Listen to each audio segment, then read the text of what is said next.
Mandate था, भाई बड़ा मैंडेट था, सरकार बनी है। अब क्यों हो रहा है, डिले क्यों हो रहा है, हमने कोशिश की है। मैं एक फर्द हूँ, मैं एक कॉन्स्टिट्यूंसी से आता हूँ, मैं कोशिश कर रहा हूँ कि इस बार कुछ बेहतर होना चाहिए और असेंबली के अंदर हमने बहुत सारी बातें रखी हैं। सरकार की जिम्मेदारी है, एक बहुत बड़े वर्ग को मैंडेट मिला है, जवाबदेही उनकी है। लेकिन अगर आप देखेंगे 8 महीने के अंदर अभी कुछ भी नहीं बदला है, क्योंकि 5 महीने खत्म हो गए हैं, 5वां महीना है, छठा महीना शुरू है, लेकिन अभी तक पैसा नहीं आया है, न ही डीपीआर बनी है और न ही किसी की टेंडरिंग हुई है।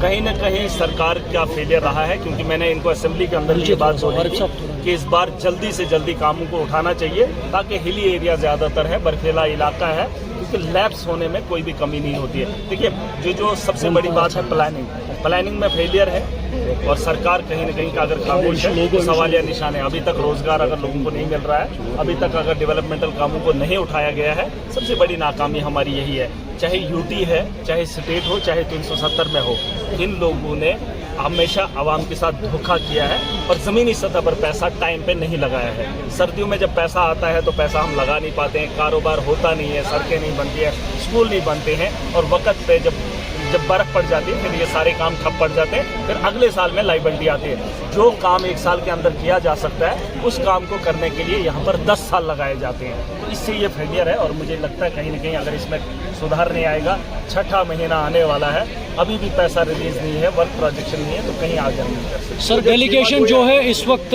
जो अपने लोगों को समझा नहीं पाएंगे, वो विदेश में जाकर उन विदेशों को क्या बताएंगे। ये गलत बात है। इनको डेलीगेशन लेने की जरूरत नहीं थी। उन लोगों को पहले बता दीजिए, पहले अपने लोगों को बेहतर कीजिए। जो अपने लोगों को नहीं समझा पाए, वो विदेश में उन लोगों को क्या समझाएंगे और वो उनकी क्या सुनेंगे। ये गलतफहमी है। हम अपने देश को सक्षम बनाएंगे, ताकतवर बनाएंगे और लोगों को जागरूक करने का काम करेंगे। ये एक फेलियर रहा है, वो तो मोदी जी ने भी 200 से ज़्यादा यात्रा की है।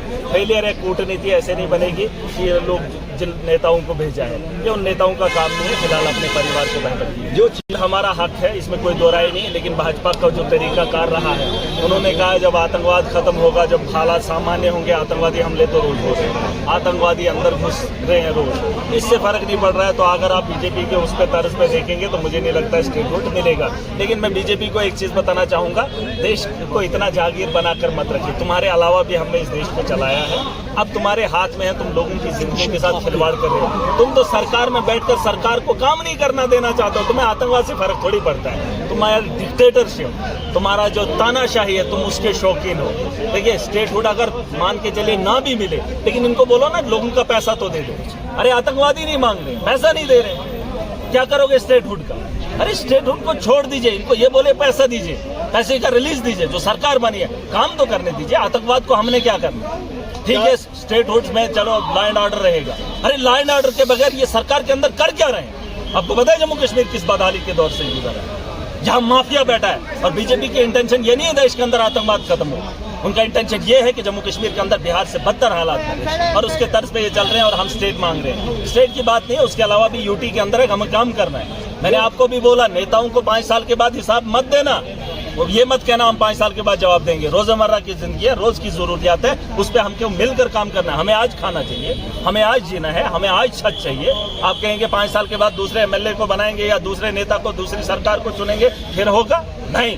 जो आज जरूरत है वो आज हमारी पूरी होनी चाहिए। हम उसके लिए बात करें। यूटी है तो यूटी के अंदर हम लोगों की जरूरियात पूरी होनी चाहिए। और ये बीजेपी से उम्मीद मत रखना, क्योंकि जब तक इनका सुबड़ा साफ होगा, इनका इंतजार कर सकते हैं, इनके डाउनफॉल का इंतजार कर सकते हैं। इनकी जड़ें कमजोर होगी। आज ये साबित हो गए कि ये कायर है, ये देश को चलाना नहीं चाहते, ये देश को लूटना चाहते हैं, वो साफ हो गया। टूरिज्म को रिवाइव नहीं किया जा रहा है। टूरिज्म को रिवाइव कैसे होगा? कैसे होगा? आप बानिहाल के लोग हैं, यहाँ खूबसूरत पहाड़ियाँ, चले जाइए कश्मीर, आपको जाने की इजाजत है। आप खुद इस टूरिज्म को प्रमोट करिए। जब जब इलाके में मुसीबत आती है, इलाके के लोग मिलकर उस मुसीबत का अजाला करते हैं, है ना। तो अगर ये सानिया हुआ है, इससे खौफ का माहौल है। मैंने सरकार को भी बोला है, सरकार जाए वैसे टूरिस्ट प्लेसेस पे अपने परिवारों को लेकर, ताकि लोगों को हिम्मत आएगी। और ये आतंकवाद से हम डरने वाले नहीं है। पाकिस्तान का मंशा यही रहा है कि टूरिज्म को उन्होंने रोका है, देश के अंदर नहीं दुनिया के अंदर दहशत का माहौल बनाया, उससे पिसकोन रहा है। जाइए कश्मीर के अंदर, एक आम आदमी परेशान है, कश्मीरी परेशान है, ड्राइवर परेशान है, शिकारा वाला परेशान है, लेकिन वो बोलता है हमने जी मुसलमानों की लड़ाई लड़ने। अरे तुम हमारी लड़ाई नहीं लड़ सकते। मैंने बार बार कहा, अगर पाकिस्तान को हमदर्दी है तो इंसानियत का कत्ल, मुसलमानों का कत्ल फलस्तीन के अंदर हो रहा है, निहत्थे बच्चों पे बम बरसाए जा रहे हैं और उनको खाने की भी चीजें नहीं है, कफन नहीं मिल रहा है। पाकिस्तान वहाँ की बात करे, फिलहाल हमें अपने हाल पे छोड़। क्या सर जो सीज फायर है दोनों ममालिक के बीच में, क्या वो चीज दिख रही है?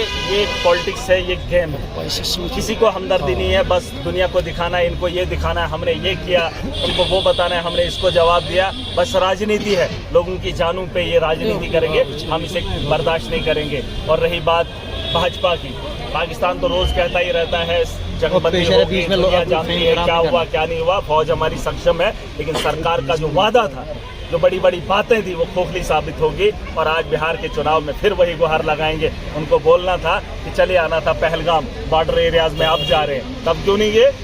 अरे बातें करना आसान है, 56 इंच का सीना दिखाने की ख्वाहिश करते थे, जब मौका मिला था तब बात खत्म कर दी, तब बोला कि हमें ब्लैकमेल किया गया।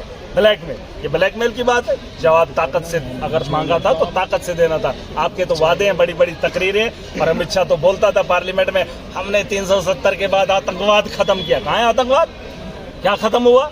अरे आज आपने कश्मीर के अंदर आपने पार्क्स को बंद किया, हमला कहीं पे हुआ है? आज पूरे कश्मीर के अंदर इन्होंने वो जो है पार्कें बंद कर रखी है। क्या डर का माहौल, ये जो पाकिस्तान चाहता था, उस डर के माहौल को आप और पैदा कर रहे हो? मैं चाहता हूं, आतंकवादी का मुकाबला सिर्फ फौज नहीं करती है, लोगों ने करके दिखाया है, अपनी जानों का नजराना पेश किया है। आप अपने तर्ज पे राजनीति मत करिए। मुल्क वही आगे बढ़ता है जिसके साथ मुल्क की आवाम ताकत रखती हो, और यहाँ की आवाम ताकतवर है, उन्होंने जवाब दिया है। तुम अपने तर्ज पे इस देश के अंदर राजनीति करना चाहोगे जम्मू कश्मीर के अंदर, तो वैसे कामयाबी नहीं होगी। अब इन्होंने इतने दिन मांगे, 4 आदमी आए, 50 से ज्यादा कुछ गोलियां चली हैं, और उसके लिए इतनी इंक्वायरी। अरे पता है सबको पाकिस्तान ने हमला किया, हमने उसका जवाब भी दे दिया, वहां पर इन्होंने पाबंदी लगा ली है। ये कोई तरीका है? मिल्टन सियाज से पहले भी थी, लेकिन इतनी पाबंदी नहीं थी। जेल लोगों को नहीं बनाया गया था, तुमने पार्कें बंद कर रखी है, तुमने लोगों को ये वो करके रखा है, वो चीजें अच्छी नहीं है। जहाँ इतनी टेक्नोलॉजी थी वहाँ इतनी देरी नहीं होनी चाहिए। सर हाल क्या है इसका? सिटेबिलिटी इसको बेचने के लिए मजबूर होना चाहिए। जैसे आपको पता है कि शादी के बाद जब एक औरत को गहना दिया जाता है, जब मुश्किल हालात आते हैं परिवार में, घर में, तो उसको वो सोना बेचना पड़ता है। तो पाकिस्तान को वैसा कंगाल बनाओ ताकि एटम बम बेचने के लिए मजबूर हो जाए, तो वो कूटनीति अच्छी होगी। उसके अलावा बातचीत जो तुम करना ही नहीं चाहते हो, अगर बातचीत हल है, देखिए 2 लोगों का केस है, वो अगर आपस में कंप्रोमाइज नहीं करना चाहते तो जज थोड़ी फैसला सुना देगा।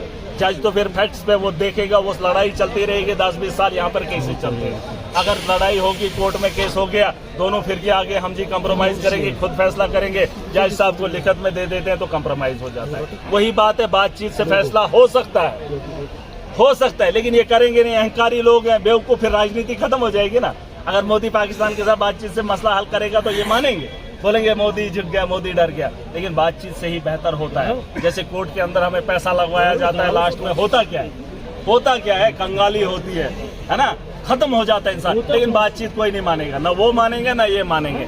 बहरहाल उसके अलावा मैंने कहा था कूटनीति और सरहदों की जो सुरक्षा, उसके अलावा वो भी नहीं कर रहे। लास्ट ऑप्शन है जंग, इसके अलावा कोई ऑप्शन नहीं। आप बोलोगे कि नहीं, जंग ही लास्ट में ऑप्शन है, उसके अलावा जब इन्होंने मानना ही नहीं है, कूटनीति फेल है, सरहदों पे इन्होंने रोकना नहीं है, बातचीत इन्होंने करनी नहीं है, तो लास्ट भाई साहब इसके अलावा क्या ही चारा रहता है?